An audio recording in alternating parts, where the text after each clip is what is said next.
আসসালামু আলাইকুম ওরহমতুল্লাহ। আজকে আমি গড় ডালাই না গড় সলিং কইন আজকে কাজ ধরলাম। আপনারা দোয়া করবা যাতে 100 বছরের উপরে লাস্টিং করে।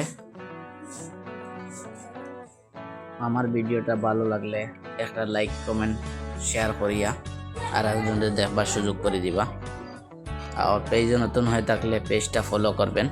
আপনারা কাজটা কীরকম ওটাও কমেন্ট করিয়া জানাবেন আপনারা।